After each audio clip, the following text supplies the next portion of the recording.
மாங்கல்ய தோஷம், அதை பற்றி கொஞ்சம் சொல்லுங்கள் சார். ஒரு பெண்ணுடைய ஜாதகத்தில் லக்னத்திலிருந்து எண்ணி வரும்பொழுது 8ஆம் இடம் என்று சொல்லக்கூடிய அந்த இடம்தான் அஷ்டமஸ்தானம் என்று சொல்லக்கூடிய அந்த இடம்தான் மாங்கல்ய ஸ்தானமாக பெண்களுக்கு கொடுக்கப்பட்டிருக்குது.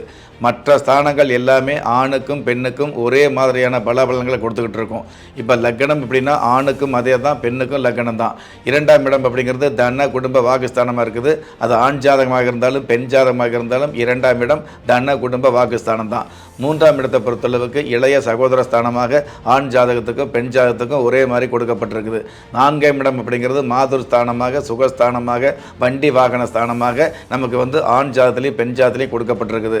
5ஆம் இடம் அப்படிங்கிறது ஆணாக இருந்தாலும் பெண்ணாக இருந்தாலும் பூர்வ புண்ணிய புத்தர ஸ்தானமாக சாஸ்திரத்தில் கொடுக்கப்பட்டிருக்குது. 6ஆம் இடம் அப்படிங்கிறது பார்த்தீங்கன்னா ஆணாக இருந்தாலும் பெண்ணாக இருந்தாலும் லட்சுமி ஸ்தானமாக ருண ரோக சத்துரு ஸ்தானமாக 6ஆம் இடம் கொடுக்கப்பட்டிருக்குது.